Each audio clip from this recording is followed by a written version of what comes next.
ਹੁਣ ਲੋਕ ਉਹਨਾਂ ਨੂੰ ਬਲੇਮ ਕਰੀ ਜਾਂਦੇ ਵੀ ਤੁਸੀਂ ਇਲੀਗਲੀ ਕਾਹਤੇ ਆਏ, ਤੁਸੀਂ ਇੰਨੇ ਪੈਸੇ ਦੇ ਕੇ ਕਾਹਤੇ ਆਏ। ਸਿਚੁਏਸ਼ਨ ਕਿਉਂ ਬਣੀ ਉਹ, ਇਹ ਦੇਖੋ। 1980-82 ਤਾਈਂ ਅਮਰੀਕਾ ਦੇ ਵਿੱਚ ਜਾਂ ਤਾਂ ਬਹੁਤ ਪੜ੍ਹੇ ਲਿਖੇ ਆਉਂਦੇ ਸੀ, ਇੰਜੀਨੀਅਰ ਆਉਂਦੇ ਸੀ, ਡਾਕਟਰਸ ਆਉਂਦੇ ਸੀ। ਤੁਸੀਂ ਜਿੰਨੇ ਵੀ ਦੇਖ ਲਓ, ਬਹੁਤ ਸਾਰੇ ਜਿਹੜੇ ਡਾਕਟਰ ਆ 60 70 75 ਸਾਲ ਵਾਲੇ ਪੰਜਾਬੀ ਆ ਬਹੁਤ ਸ਼ਹਿਰਾਂ ਦੇ ਵਿੱਚ। ਤੇ ਜਾਂ ਫਿਰ ਸਿੱਧੇ ਫਾਰਮਿੰਗ ਵਾਲੇ ਆ ਗਏ, ਜੁਬਾ ਸਿਟੀ ਆ ਗਏ, ਫ੍ਰਿਜ਼ਨੋ ਆ ਗਏ, ਇਦਾਂ। 1984 ਤੋਂ ਲੈ ਕੇ 1996 ਤੱਕ, ਜਿਸ ਟਾਈਮ ਦੇ ਵਿੱਚ ਉੱਥੇ ਦੀ ਪੁਲਿਸ ਵੱਲੋਂ ਸ਼ਰੇਆਮ ਨੌਜਵਾਨਾਂ ਨੂੰ ਗੋਲੀਆਂ ਨਾਲ ਮਾਰਿਆ ਜਾ ਰਿਹਾ ਸੀ, ਉਸ ਟਾਈਮ ਜਿਹੜੇ ਨੌਜਵਾਨ ਆਏ, ਉਸ ਟਾਈਮ ਜਿਹੜੇ ਲੋਕ ਆਏ, ਤੁਸੀਂ ਮੈਂ ਗਰੰਟੀ ਦਿੰਦਾ 90% ਲੋਕ ਜਿਹੜੇ 84 ਤੋਂ 96 ਦੇ ਵਿੱਚ ਆਏ ਹੋ ਆ, ਉਹ ਘੱਟੋ ਘੱਟ ਉਹਨਾਂ ਨੇ BA BSc MA MSc ਕੀਤੀ ਆ, ਤੁਹਾਨੂੰ ਮਿਲੂਗੀ। ਔਰ ਉਸ ਟਾਈਮ ਦੇ ਵਿੱਚ ਪੰਜਾਬ 'ਚ ਬਹੁਤ ਘੱਟ ਜਿਹੜੇ ਪ੍ਰਾਈਵੇਟ ਸਕੂਲ ਹੁੰਦੇ ਸੀ। ਅੱਜ ਦੀ ਡੇਟ ਦੇ ਵਿੱਚ ਦੇਖ ਲਓ ਵੀ ਉੱਥੇ ਹੈ ਹੀ ਪ੍ਰਾਈਵੇਟ ਸਕੂਲ। ਤੁਹਾਡਾ ਐਜੂਕੇਸ਼ਨ ਸਿਸਟਮ ਸਾਰਾ ਖਤਮ ਕਰਤਾ, ਤੁਹਾਨੂੰ ਜੌਬ ਕੋਈ ਮਿਲਦੀ ਨਹੀਂ ਪੱਠਾ ਹੈ। ਪਾਤਾ ਤੇ ਹੁਣ ਫਿਰ ਉੱਥੇ ਤੁਹਾਡੇ ਕੋਲ ਚਾਰਾ ਕੀ ਹੈਗਾ। ਸੋ ਤੁਹਾਨੂੰ ਸਾਰਿਆਂ ਨੂੰ ਇਹ ਸਿੱਖਣਾ ਚਾਹੀਦਾ ਵੀ ਹੁਣ ਜਿੰਨੀਆਂ ਸਟੇਟਾਂ ਦੇ ਆਪਾਂ ਨਾਮ ਹੀ ਲੈਂਦੇ ਰਹੇ, ਤੁਸੀਂ ਦੇਖਿਆ ਵੀ ਕਿ ਸਾਊਥ ਇੰਡੀਆ ਦੀ ਕਿਸੇ ਸਟੇਟ ਦੇ ਇਹਦੇ ਵਿੱਚ ਰਿਪੋਰਟ ਵਿੱਚ ਸੀਗੇ ਸਭ ਤੋਂ ਵੱਧ H1 ਵੀਜ਼ੇ ਤੇ ਉਹਨਾਂ ਚੋਂ ਹੈਗੇ ਆ ਤਾਮਿਲਨਾਡੂ, ਕੇਰਲਾ, ਹੋਰ ਸਟੇਟਾਂ ਜਿਹੜੀਆਂ ਆ ਗਈਆਂ, ਕਰਨਾਟਕਾ, ਹਨਾ। ਸੋ ਜਿਹੜੇ ਪੰਜਾਬ ਵਾਸਤੇ ਜਿਹੜੇ ਆਪਣੇ ਭੈਣ ਭਰਾ ਆ, ਉਹਨਾਂ ਨੂੰ ਇਹ ਹੈ ਵੀ ਚੱਜ ਨਾਲ ਪੜ੍ਹੋ, ਡਿਗਰੀਆਂ ਕਰੋ। ਅਮਰੀਕਾ ਦੇ ਵਿੱਚ ਲੀਗਲੀ ਆਣਾ ਬਹੁਤ ਸੌਖਾ ਆ।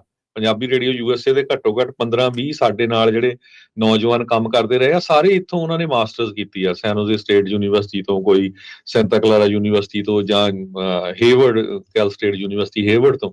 ਸੋ ਉਹ ਵਧੀਆ ਜੌਬਸ ਵੀ ਕਰ ਰਹੇ ਹੈਗੇ ਆ। ਸੋ ਲੀਗਲ ਤਰੀਕੇ ਨਾਲ ਆਣਾ ਬੜਾ ਸੌਖਾ ਆ। ਗ੍ਰੈਜੂਏਟ ਕਰੋ, ਮਾਸਟਰ ਲੈਵਲ ਦੀ ਐਡਮਿਸ਼ਨ ਬੜੀ ਈਜ਼ੀ ਆ। ਇੱਥੇ 3 ਲੱਖ ਦੇ ਕਰੀਬ ਭਾਰਤੀ ਮੂਲ ਦਾ ਸਟੂਡੈਂਟ ਹਰ ਸਾਲ ਆਉਂਦਾ ਹੈਗਾ। ਸੋ ਉਧਰ ਜਿਹੜਾ ਸਾਨੂੰ ਸਾਰਿਆਂ ਨੂੰ ਹੁਣ ਫੋਕਸ ਕਰਨਾ ਚਾਹੀਦਾ ਹੈਗਾ, ਨਾ ਕਿ ਹੁਣ ਆਈਲੈਟਸ ਵਾਲਾ ਕੈਨੇਡਾ ਵਾਲਿਆਂ ਦਾ ਵੀ ਕੰਮ ਖਤਮ ਹੈਗਾ ਆ। ਪਰ ਨਾਲ ਦੀ ਨਾਲ ਜਿਹੜੇ ਹੁਣ ਮੋਦੀ ਹੁਣਾਂ ਨੇ ਆਣਾ ਆ 13 ਤਰੀਕ ਨੂੰ, ਉਹ ਦੇਖੋ ਵੀ ਹੁਣ ਕੀ ਜਿਹੜੇ ਇੱਥੇ ਆ ਕੇ ਗੁੱਲ ਖਿਲਾਰਦੇ ਹੈਗੇ ਆ। ਤੇ ਗੋਲ ਦਾ ਪਤਾ ਨਹੀਂ, ਉਹ ਵੈਲੈਂਟਾਈਨ ਡੇ ਦੇ ਉੱਤੇ ਫੁੱਲ ਜਿਹੜਾ ਉਹ ਜ਼ਰੂਰ ਲੈ ਆਊਗਾ, ਹੋਰ ਤਾਂ ਆਪਾਂ ਤੋਂ ਕੋਈ ਬੜੀ ਉਮੀਦ ਨਹੀਂ ਜਿਹੜੀ ਉਹ ਰੱਖਦੇ। ਤੇ ਫੁੱਲਾਂ ਦੇ ਨਾਲ ਕੰਢੇ ਜਿਹੜੇ ਉਹ ਬਾਕੀਆਂ ਦੇ ਲਈ, ਪੰਜਾਬੀਆਂ ਦੇ ਲਈ ਜਿਹੜਾ ਉਹ ਜ਼ਰੂਰ ਬੀਜ ਕੇ ਜਾਊਗਾ। ਇਹੀ ਉਤੋਂ ਜਿਹੜੀ ਉਹ ਹੈਗੀ ਆ, ਹੋਰ ਨਹੀਂ ਉਸ ਤੋਂ ਕੋਈ ਬੜੀ ਆਸ ਜਿਹੜੀ ਉਮੀਦ ਆ। ਹਰਜੋਤ ਸਿੰਘ ਜੀ, ਹਾਸਾ ਤਾਂ ਹੁਣ ਇਸ ਚੀਜ਼ ਦੇ ਉੱਤੇ ਆ ਰਿਹਾ ਤੇ ਅਫਸੋਸ ਵੀ ਹੋ ਰਿਹਾ। ਉਹ ਲੋਕ ਜਿਹੜੇ ਆਪ ਕੋਈ ਭੈਣਾਂ ਭਰਾਵਾਂ ਦੇ ਨਾਲ ਆ ਕੇ ਲੰਘ ਕੇ ਖੱਬੇ ਸੱਜੇ ਹੋ ਕੇ ਕਿਸੇ ਦੇ ਪਾਸਪੋਰਟ ਤੇ ਆ ਕੇ ਆਪ ਡੌਂਕੀ ਲਾ ਕੇ ਇੱਥੇ ਆ ਕੇ ਜਿਹੜੇ ਪੱਕੇ ਹੋਏ ਸੀਗੇ, ਉਹ ਅੱਜ ਇਹਨਾਂ ਲੋਕਾਂ ਦੇ ਉੱਤੇ ਹੱਸ ਰਹੇ ਆ। ਉਹਨਾਂ ਨੂੰ ਨਸੀਹਤਾਂ ਜਿਹੜੀਆਂ ਉਹ ਦੇ ਰਹੇ ਆ ਵੀ ਭਾਈ ਤੁਸੀਂ ਕਾਹਤੋਂ ਆ ਰਹੇ ਆ। ਇਹ ਬੜੀ ਅਫਸੋਸ ਵਾਲੀ ਜਿਹੜੀ ਗੱਲ ਆ। ਇਹ ਬੜੀ ਮੰਦਭਾਗੀ ਜਿਹੜੀ ਇਹ ਗੱਲ ਆ ਵੀ ਆਪ ਹੁਣ ਜਦੋਂ ਤੁਸੀਂ ਪੱਕੇ ਹੋ ਗਏ, ਆਪ ਜਦੋਂ ਤੁਸੀਂ ਸੈਟਲ ਹੋ ਗਏ, ਚਾਹੇ ਤੁਸੀਂ ਬਾਏ ਹੁੱਕ ਜਾਂ ਬਾਏ ਕਰੁੱਕ ਹੋਏ ਆ, ਤਾਂ ਹੁਣ ਤੁਸੀਂ ਦੂਜਿਆਂ ਨੂੰ ਜਿਹੜੀਆਂ ਉਹ ਸਲਾਹਾਂ ਨਸੀਹਤ ਦੇਣ ਦੀ ਜਿਹੜੀ ਉਹ ਗੱਲ ਕਰ ਰਹੇ ਆ। ਸੋ ਇਹ ਸਿਚੁਏਸ਼ਨ, ਇਹ ਗਾਜ ਉਨੀ ਦੇਰ ਤੱਕ ਲੋਕਾਂ ਨੂੰ ਪਤਾ ਨਹੀਂ ਲੱਗਦਾ ਜਿੰਨੀ ਦੇਰ ਤੱਕ ਕਿਸੇ ਦੇ ਪਰਿਵਾਰ ਦੇ ਨਾਲ ਇਹ ਸਾਰਾ ਉਹ ਕੁਝ ਨੈਚੁਰਲੀ ਉਧਰ ਨੂੰ ਚੇਂਜ ਹੋ ਰਿਹਾ। ਤੁਸੀਂ ਦੇਖਿਆ ਪਿਛਲੇ ਦਿਨਾਂ ਦੇ ਵਿੱਚ ਜਿਹੜਾ ਮਾਹੌਲ ਆ ਉਹ ਇਮੀਗ੍ਰੈਂਟਸ ਦੇ ਉਲਟ ਬਹੁਤ ਚੱਲ ਰਿਹਾ। ਨੋ ਮੈਟਰ ਤੁਸੀਂ ਸਿਟੀਜ਼ਨ ਆ, ਹੁਣ ਮੈਂ ਸਿਟੀਜ਼ਨ ਆ, ਕਿਸੇ ਨੂੰ ਕੀ ਪਤਾ, ਅਗਲਿਆਂ ਨੇ ਤਾਂ ਮੇਰਾ ਫੇਸ ਦੇਖਣਾ ਵੀ ਨਹੀਂ ਇਹ ਜੀ ਅਮਰੀਕਨ ਨਹੀਂ, ਇਹ ਤਾਂ ਬਾਹਰ ਦਾ ਹੀ ਆ। ਡਿਸਕ੍ਰਿਮੀਨੇਸ਼ਨ ਹੋ ਰਹੀ ਆ ਤੇ ਹੋਣੀ ਆ। ਜਿੰਨਾ ਫਾਰ ਰਾਈਟ ਵਿਵੇਕ ਰਾਮਾਸਵਾਮੀ ਬੋਲਦਾ ਸੀ, ਮੈਨੂੰ ਲੱਗਦਾ ਟਰੰਪ ਤਾਂ ਉਹਦੇ ਮੁਕਾਬਲੇ 20% ਵੀ ਨਹੀਂ ਬੋਲਦਾ।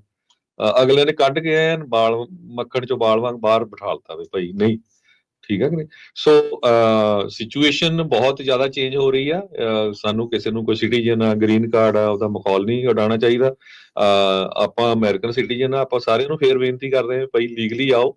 ਟਰੰਪ ਹੁਣੀ ਵੀ ਕਹਿੰਦੇ ਲੀਗਲੀ ਮੈਂ ਕੋਈ ਕਿਸੇ ਨੂੰ ਰੋਕ ਨਹੀਂ ਰਿਹਾ ਹੈਗਾ। ਸੋ ਬਚੋ।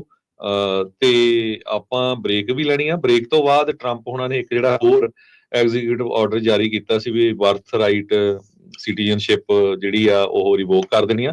ਉਹਨੂੰ ਲੈ ਕੇ ਇੱਕ ਜੱਜ ਨੇ ਉਹ ਬਲੌਕ ਕਰ ਦਿੱਤਾ ਆ। ਉਹ ਤੁਹਾਡੇ ਨਾਲ ਡਿਸਕਸ ਕਰਦੇ ਆ ਜੀ ਬ੍ਰੇਕ ਤੋਂ ਬਾਅਦ।